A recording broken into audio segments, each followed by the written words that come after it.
Nothing. Joe got it. All right. Don't worry about it. Don't worry about it, bro. It's already handled. Don't worry about it. All right, thanks, guys. Thanks, I appreciate it. Like I said, I'm Antwan. I'm with Niggas Garage Media. It's just a little bit of hobby of mine. I do little YouTube shorts and shoot videos up in the Austin area, Waco area. It's kind of just, like I said, just a hobby. Cool. I just want to ask you guys a couple questions. Let's do it. Cool? Yeah. All right, cool. So, first question is, how did you guys first meet? Tinder, right? Was it Tinder? No, Yeah. Farmers Only. Yeah, it was Farmers Only. Yeah. No, we met at, well, technically we met at SEMA, but that was only like passing by because I filmed the video. Remember? We went for a ride, didn't you? Yeah, but I rode with Turk. Yeah. So I interviewed you, rode with Turk, and then there was a 4-year span where I started on my YouTube channel, he's doing his thing at Formula Drift, and then we met up at Ford Fest, and boom. It's been pretty tight since. So, whose idea was it for Vaughn to dress up as a cop in the opening video for the Freedom Factory? Well, I invited him to be in it, which, you know, was, I think you came up with the actual being the security guy. Yeah. Because that was, yeah, because I originally just said, like, we'd love you to be part of it, drive the Crown Vic, and then it was like, well, maybe for the actual production of it, he'll be a security driver, and I'll drive the Dale truck. Yeah. I think we kind of just... A little brainstorming. We were just figuring out things like how to fit the role in and how to make it fun, and we kind of didn't want it to be just me, so we had to have a costume, like, so that's how it kind of just evolved. Yeah. You know, when you brainstorm with Cletus, things can go downhill in the best way possible very quickly. So. They always escalate fast when we talk about stuff. And for the record, that was very early on. Like, Vaughn and I had only done the one thing at Ford Fest, I think, when I hit you up about that. Yeah. And, you know, I asked him if he could do it. I was pretty spent on buying the track already.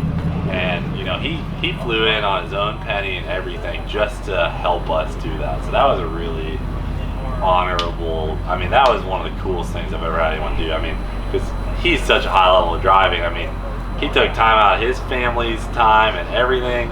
All the stuff he does, he came in, didn't ask for a thing, just wanted to help us do it. So that was really cool. Oh, thanks, man. Right. So I'm a professional fun haver. We're anytime with him is fun, so I'm down when I can make it work. that's great. That's great. So, speaking of the Freedom Factory, did you think you would have this much support in the community with the Freedom Factory? It's definitely a roll of the dice. I think that's something we talked about a bunch too, but I don't know. It was a really good scenario. I mean, Matt from Demolition Ranch doing the Abandoned Mansion project definitely sparked my enthusiasm a little bit to think it was going to be successful. Yeah. But it was huge, so that really was awesome. I think when you first told me about it and I checked it out, I was like, Right? really? And I went there and I was like, I mean, it's a track. There's asphalt. But he's what's been really cool to see is like his vision and his commitment to it. Like him and his boys cleaned it up. So from the first time I went there to the second time, it was like a whole new place. And now you've done the pad, so it's been really cool. And I imagine it was quite a scary decision to do it. So scary. Yeah. Yeah. Definitely one of the lowest moments of my life when, you know, a lot of things went south right in the beginning with buying it and then not being able to open for our stuff. But, you know, she came around. Yeah. Knew she would. So the Fun Haver Tour. Can you tell us a little bit about the Fun Haver Tour? Yeah, for me, you know, Fun Haver is a brand of mine that just encapsulates everything fun. You know, you wake up in the morning and the glass is half full and you're just trying to find fun in everything you do, you're a Fun Haver. And so we have the Fun Haver Tour powered by Ford Performance, where we travel to automotive festivals and events. You know, normally we've got music bumping, you know, we've got, you know, spin the wind wheel, a bunch of swag, we do pit parties, and it's just an engaging way to spend some time with our people. And you know, when we're not on the track, we're just hanging out, and you know, we've been fortunate enough to have Cletus join it a few times, and you know, my teammate Chelsea Nanofa is a staple and always at it. So, you know, he was here earlier today, but he bounced, he had some things to do, but Yeah, it's just you know, it's a celebration of all things fun, and we come out, put on a show, create content, and hang with our people, and do it under the umbrella of fun having. Great. So when can we see a pro drift event at the Freedom Factory? They're going He's for got it, us isn't on he? the question. I mean, I It don't would know be what I'm really allowed cool. to say. I think it would be an extremely we're working on it. cool thing to happen. You know, we did Burnout Rivals, which is one of the funnest events I've done this year. Yeah, that was sick. Chelsea and I we brought up pro cars and we had a team grudge match, and we did a really cool technical layout. And after that event, I called FD and I'm like, yo, like we should really think about this. And you know, it would be really cool to see that happen. And I'll go ahead and say that I believe that there is a chance that it could come together. I believe there is. With NASCAR coming to COTA next year, do you think there will ever be a spot for FD to come here? I mean, I think it would be sick. It would be super fast. Yeah. There is some great think places to do it here. it's doable. Oh yeah. Certainly doable. The track has a perfect spot for it. Yeah, the challenge is they don't really have the spot for the stands naturally. You gotta bring in stands. Did you see the stands on the front?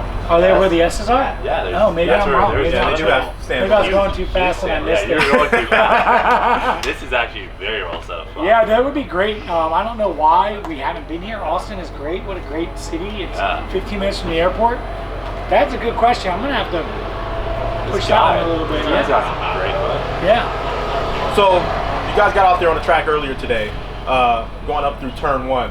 It's probably one of the best experiences on a racetrack. How is that experience going sideways? Long e-brake. You remember I turned 1 off the straight? Yep, turn 1. Oh, so that's up the hill. Yes. Yeah. So I hit it on my first. I did my first sight lap, and then I started from the back straight and just fully rode in 6th gear and entered up the hill, and it was extremely fun. But it gets sharp at the top real quick. Yeah, it's so sharp of a hairpin that you really can't like throttle through it. Rather, Yeah, you got you're to handbrake braking. in. Yeah. So it's Yeah, a but- good sensation though. Yeah, this track is nuts. I mean, you know, and it's really interesting because you've got really kind of different polarities. You know, Cletus is an extremely good driver, but this for him is the fastest driving he's ever done. And for me, this is still very fast. Like, this is a full commitment track. And so he picked it up in like 3 laps, which is super impressive. You know, the Fox that he's driving is not this car. And it was cool to see him progress so quickly. And this is a full commitment, full throttle course. It's slightly scary. The one good thing about it though is there's a lot of runoff. Yeah. Don't bag on the Fox. No? Fox has got it. No, it's good, but it's just got this. It's actually, yeah, spec 5D. That's a spec 10,000D. He dubbed that today. Yeah. So speaking of the Fox body, how does this compare to driving Rocket? Ooh. Well. Ooh. That's a spicy question. This has more power than Rocket. It's got a Ford Performance 363 crate engine. I think it's like it's probably making 400 at the tires, I would think. Rocket's well under that, being it's just LS1. So this thing has more grip. It's got a bigger tire. It's got about the same angle, but Rocket wouldn't stand a chance here. This thing did way better than I think it should have. I mean, it was killing it. Yeah, I agree. Yeah, it's a good car. So would you say in the future we can probably see a Fox body build? You know, that's actually something we've been talking about. We've been talking about doing a Fox body build-off potentially. So I think you could see a Fox body build in the future. I do really want to get a Mustang drift car. It's on my list. Vaughn, your fun haver over here is for sale. You want to tell us a little bit about that? Somebody told you it was for sale? Yeah, that's what they told me. Dang, yeah, I think what they should have said, I've been considering selling it. Oh, really? Yeah, so that's a 1969 RTRX. Up to that point, that was one of my most challenging and most challenging builds that I'd ever taken on. It started out as a 69 Dynacorn body. and it's basically got, you know, all the classic cues with a modern heart. It's got a Coyote in it, individual throttle body, fuel injected, and it is a car that was built to drift and road race and just have fun, drive on the street. It was a project I did with a video game company back in 2011. It's in multiple Need for Speed video games, a bunch of mobile games, and yeah, it's one of my favorite vehicles that we have in the fleet. And the reason why I'm considering building it is, you know, I'm somebody that likes to use my vehicles, and I haven't been able to use it much. I'm kind of thinking that maybe somebody else would enjoy it more than me. And you know, I build cars to be used and fun. And if I'm not able to get the time to enjoy it, I'm not one to just let it sit. So I am considering selling it. It's not up on the market yet, but I brought it out here because I'm going to shred it a bit tomorrow. I told Cletus, awesome. You know, if he keeps the Fox together, maybe I'll let him take it for a rip. And it's risky. So yeah, it's one of my favorite cars, and it's, you know, is honestly the older brother to the Unicorn. You know, we built that, and you know, Ken liked this a lot, and he asked me, you know, that's kind of, you know, Ken Block and I are really good friends, and you know, he asked if, you know, RTR, my company, was interested to build the Unicorn RTR, and obviously it lives. So speaking of RTR, so do you think we would see an RTR Mustang Mach-E? Ooh, well, you saw the Mach-E 1400, right? Yep. The Mustang Mach-E Yep. 1400. I would like to do an RTR Mach-E. Right now, RTR Vehicles division is just so busy on other things. You know, we're very focused on the Bronco, which everyone knows is coming out and is a phenomenal vehicle. So we're focused on that. But I think, you know, it's definitely in the vision. It's just a matter of, does timing work with production and all that stuff. So it's very likely. Okay. So what's next? What's the next stop on the Fun Haver tour? Next stop, Fun Haver tour is actually done for the year. The next event for us is Les Mullets. We won't be bringing the tour and setting up, but next event for me and Chelsea is Les Mullets, where we're showing up to the Freedom Factory to take old Cletus and who is it? Alex Bowman. Never heard of her. His NASCAR driver teammate that he's showing up with, stacking the deck. You know the deal. No, but it's good. We're pumped. That's those events. Everything that he does at the Freedom Factory is just a blast, and it's just good vibes. So I'm pumped on that. And then directly following that is Irwindale, which is the finals. So we're here just following Formula Drift at Texas Motor Speedway, where I just left for the points championship. I'm 8 points ahead right now, but going into the finals is never a bad thing leading. So that's what's in store for the year. It's pretty crazy. Pretty spicy. Yeah, buddy. Pretty spicy. Well, Cleet, Les Mullets, I guess, is the next thing on your schedule. November 14th, pay-per-view only. It's just 20 Crown Vics, 40 savage human beings, and nitrous. 20 bottles of nitrous. 20 bottles of nitrous. Actually, 28 bottles of nitrous. But somebody get some extras? 7 backup cars. Ooh. Because there's gonna be some. I'm sure there'll be some nasty So hold driving. on, can I ask, if you lose your car, do you lose the laps? Yes, if you're off track to get a new car, you do lose your laps. Even if somebody pit maneuvers you? Yes. Interesting. Yeah.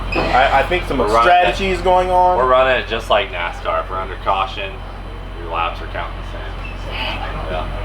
I think that's how NASCAR runs it. Yeah. And no penalties for pit maneuvering? There will be black flag. Yeah, if you pit maneuver intentionally, you know, and it was uncalled for, you'll be put in the back of the car. Okay. Put your lap down. Wheels, I see the wheels turning. I mean, the thing is if you get pit maneuvered, you probably deserve it.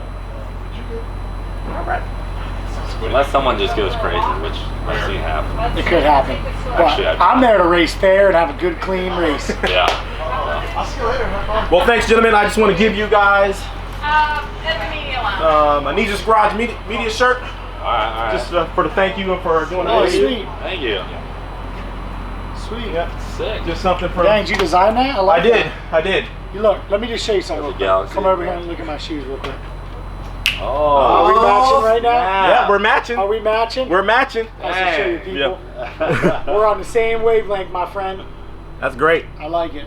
I just want to say thanks, guys. Thanks for the interview. I really appreciate it. Thanks, man. I appreciate Hey, man.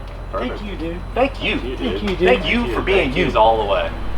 Thanks. Appreciate it. You got it, buddy. Thanks, man. I appreciate it. Thanks. All right, you're next. Yeah, no, I'm out. I'm tired. Oh, and your interview's up, dude. Yeah. Is that what it is?